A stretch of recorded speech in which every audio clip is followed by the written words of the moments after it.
What is up, Pitt fans? Thank you for tuning in to PG Pitt on YouTube. Welcome to another edition of the PG Pitt Show. I'm Stephen Thompson. That's Abby Schnable.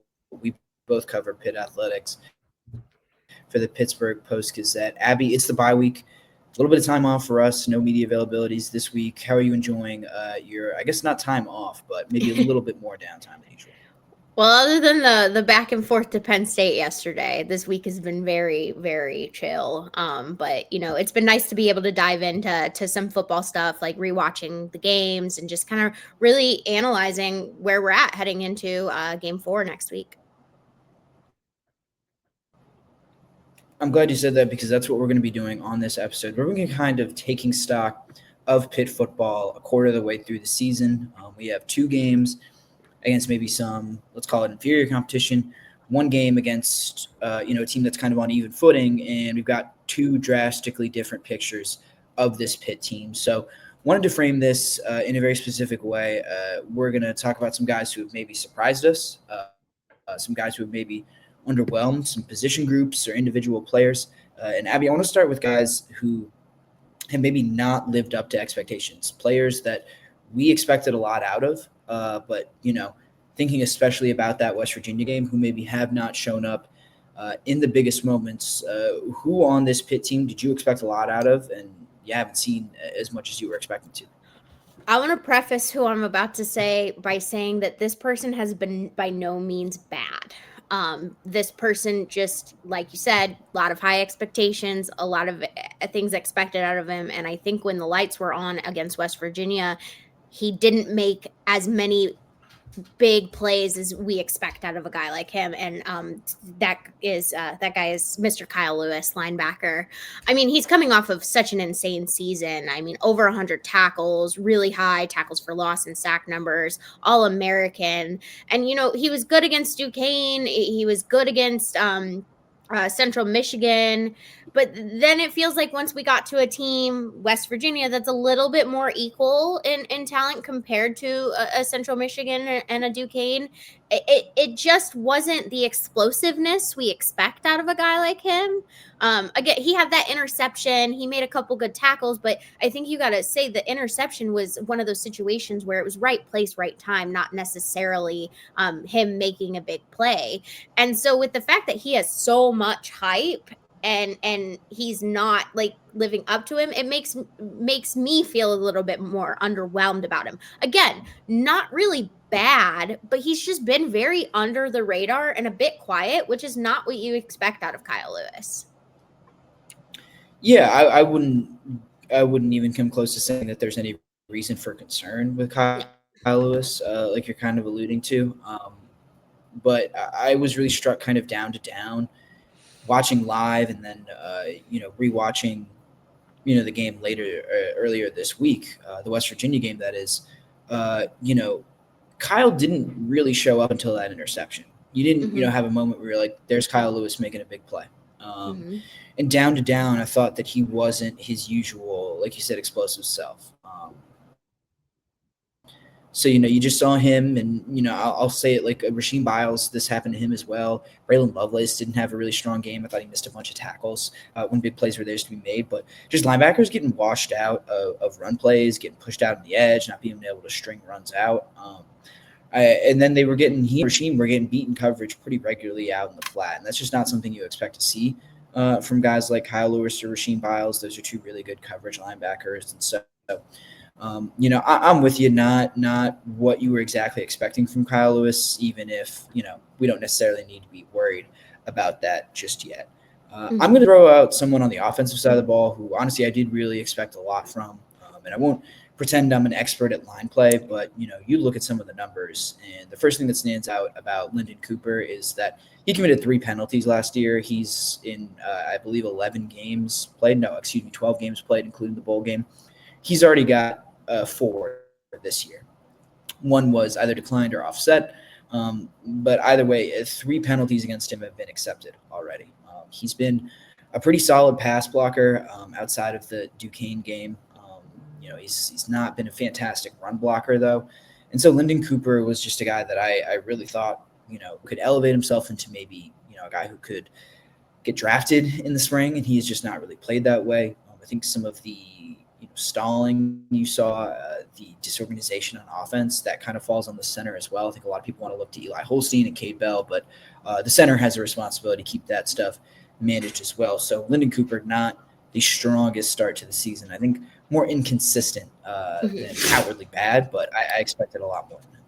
And I think to even put those penalty numbers in a little bit more perspective, that offensive line was pretty much in a state of turmoil almost the whole season last year. So having penalties in a situation like that really, it can be justified. Still not ideal, but can be justified. But this is an offensive line that had 3 guys who returned to start, and then 2 pretty solid transfers in Jeff Percy and Keith Gouveia. And that's a more solid unit. He shouldn't be making these penalties when he has the backing of such solidified people. And so to see him just he almost just doesn't seem as confident in himself, which is something you need from your center, especially when you're having as many issues offensively as they are.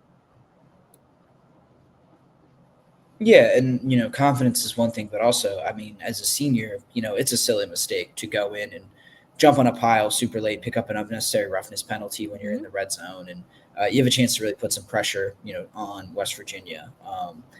That's just the kind of mental error that they can't really afford. Lyndon's not the only one who's, I think, underwhelming on the offense. I think Kenny Johnson still has a lot to kind of prove and kind of show, especially, after, like we said, in an earlier show, he got, a little bit of a raise this offseason. Like, you just expect guys like that to make plays. And we're going to talk about another guy on the offense that has maybe straddled the line between surprising and underwhelming. But I want to save that one for a little bit more of a discussion at the end of the show. Let's flip it a little bit. Let's talk about guys who have, in a positive light, really surprised us, who maybe you didn't expect as much from, but are really showing you strong things through these first 3 games. Abby, give me someone who has surprised you on this Pitt football team. To keep the offensive train going and to keep us within the wide receiver room, I think you got to tip your hat off to some of the backups. Specifically on my list are guys like Deuce Spann and Bryce Yates. Thinking about Bryce Yates, his touchdown in the Duquesne game, that was a 60-yard touchdown. It's the longest by a Pitt freshman since Jordan Addison. So that's pretty significant. And then Deuce Spann, I feel like we talked about him a decent amount during training camp, but not nearly as much as some of the other new players, and so they obviously trust him, because you're not going to run a wildcat play with a guy you don't trust. And so while his numbers might not necessarily be as high as Poppy Williams or Blue Hicks, he is doing a lot in other ways to really help the offense. And I think that I don't even know if it's necessarily surprising, but it's definitely something that I didn't expect as much of when you have such a solid when you thought you had such a solid front 3 in Kenny Johnson, Blue Hicks, and Poppy Williams. But these backups are really, really showing why this wide receiver room is as strong as it is.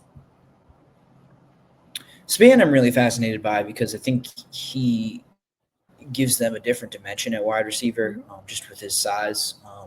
I don't know if he's necessarily a jump ball specialist like in the end zone or in the red zone, but he blocks really well on the perimeter. He's got some speed, some long strides. He can do some stuff with the ball in his hands. So I think a really fascinating guy, someone that could possibly open some more stuff up for Pitt if they're able to get him the ball more. And Yates just been really solid. He's a solid route runner. I wouldn't necessarily call him a burner. You would hope that he could finish off that long catch that he had against West Virginia for a touchdown. That's really a game changer right there if he's able to do that. So still some room to grow, even though you've seen some positive things from both Spann and Bryce Yates. I agree that group of that duo of backup wide receivers has been really solid. And since you went with a position group, I'm going to go with another position group as well.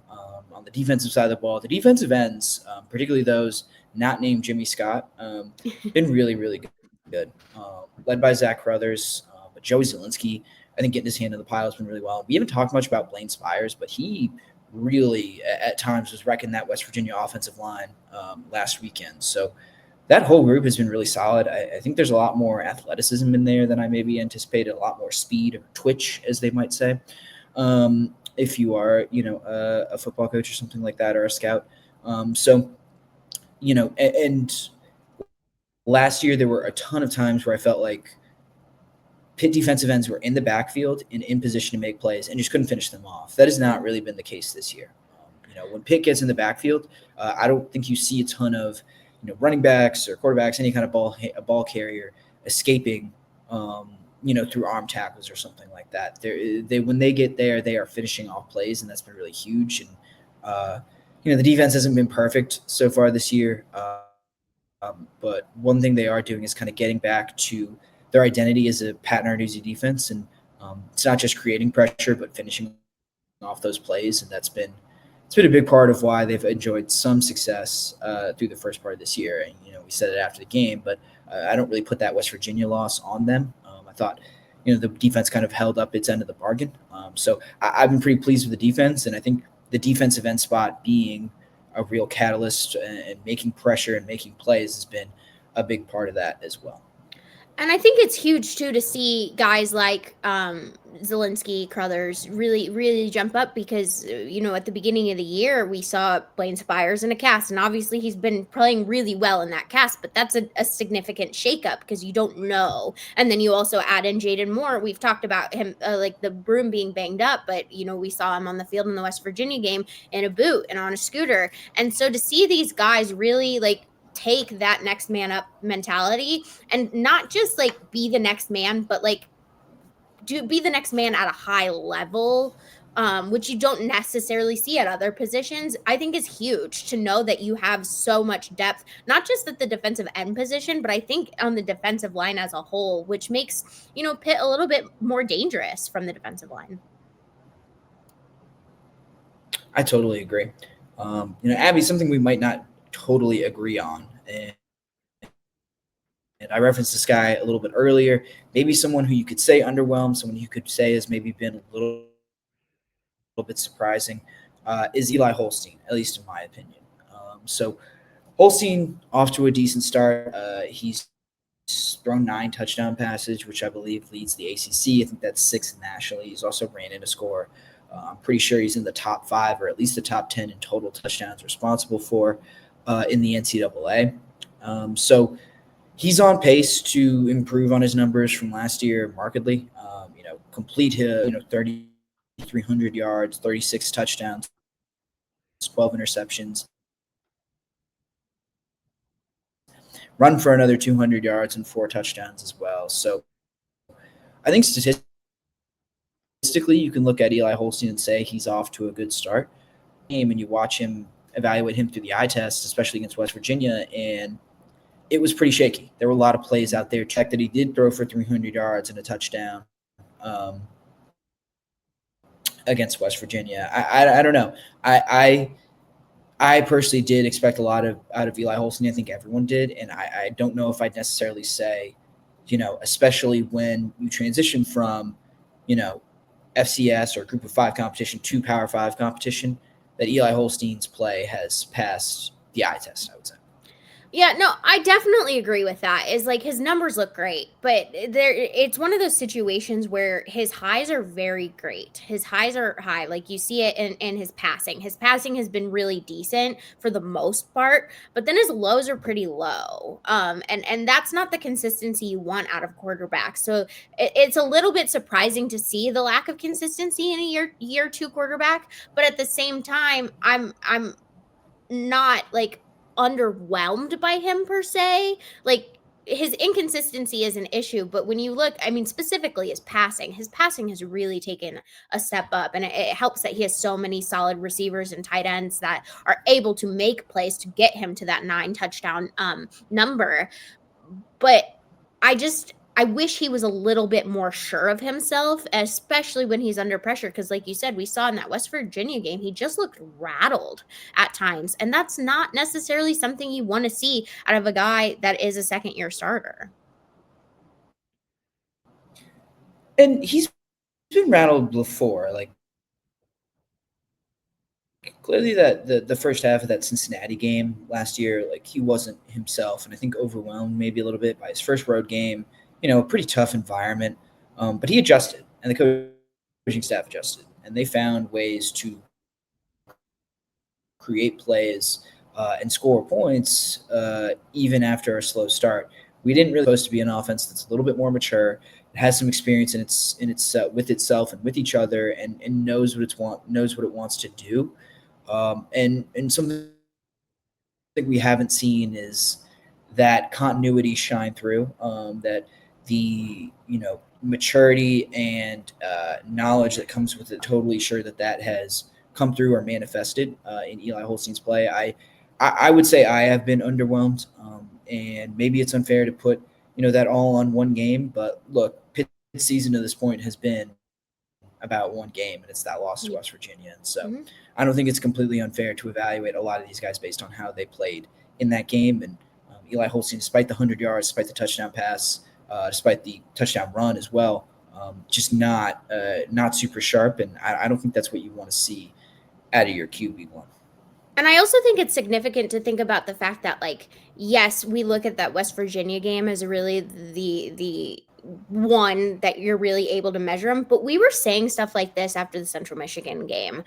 We were saying stuff like this after the Duquesne game, is that his numbers look great, but there's just something missing when you actually watch him. And I actually got a decent amount of heat when talking about this with another reporter. It was like, no, Eli Holstein's great. Eli Holstein's great. And I'm just like, he's solid for the most part, but he also looks bad at times. And that's not what you want, especially. And it even more showed in that West Virginia game. And it's bad that we saw it in in the FCS in the Group of 5 game. And then it just kind of really solidified that thought against West Virginia. Well, the good news for Eli Holstein and company is that they've got 2 weeks to prepare for their ACC opener against Louisville. The bye week for them is almost up. They will be back into a game week on Monday. We will have plenty of coverage from the Southside facility. We will get you guys ready for ACC play. So make sure to stay tuned to post-gazette.com for all of our written works. Like this video, subscribe to PG Pitt on YouTube so you're not missing any video content. We've got plenty of great stuff, football, basketball, and volleyball coming your way. Thank you all for joining us for this episode of the PG Pitt Show, and we will see you next time. Thank you for checking out this content from Post-Gazette Sports. If you watch this video on YouTube, please like the video and subscribe to our channel. For all of the sports coverage the Post-Gazette has to offer, visit post-gazette.com.